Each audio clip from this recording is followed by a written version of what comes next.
A Cuyahoga County councilman is proposing legislation that would ban the sale of lighters shaped like guns. He calls it the Tamir Rice Act. It says those novelty lighters are a risk to children and public safety. Our Sia New Yorker has been looking into this. She's here in the studio with details. Sia, good evening to you. Good evening, Russ. Councilman Michael J. Hauser Sr. tells me that when he first saw this lighter shaped like a life-size revolver, it made him think of Tamir Rice, who was killed by police while holding a pellet gun that officers mistook for a real weapon, and he knew he had to act.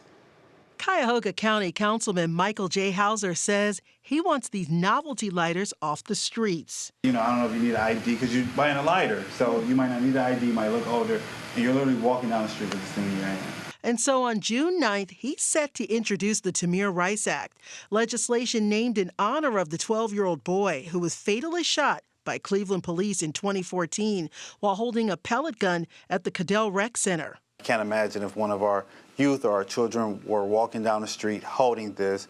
They do create pink guns, yellow guns, red guns, and so we don't want the mistake to ever happen again, especially here in Cleveland and Cuyahoga County. And so we can use the unfortunate incident of what happened to Tamir Rice and use this as a way to save other lives. Councilman Hauser says for the last year, he and the Cuyahoga County Office of Violence Prevention team asked people to snap photos of the novelty lighters sold at various businesses and email them in. As a result, he told me he worked with several businesses, including the owner of Remy Hair and Beauty Supply here on South Taylor Road in Cleveland Heights. He personally bought all of the novelty lighters so they wouldn't be sold to children. County Councilman Michael Hauser here. Just want to thank Remy Hair and Beauty Supply for letting us take these off their shelves.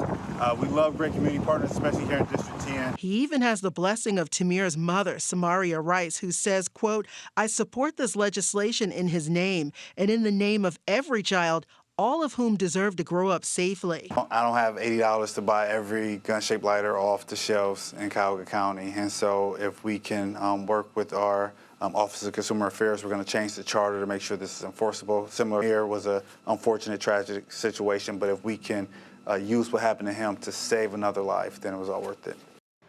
This legislation already has national attention and approval from civil rights attorney Benjamin Crump and civil rights activist DeRay McKesson. Now, if approved, this ordinance would be the first of a kind here in the state of Ohio to specifically regulate gun-shaped novelty lighters. Russ? Okay. Sia New Yorker here in the studio. Thank you. Thank you.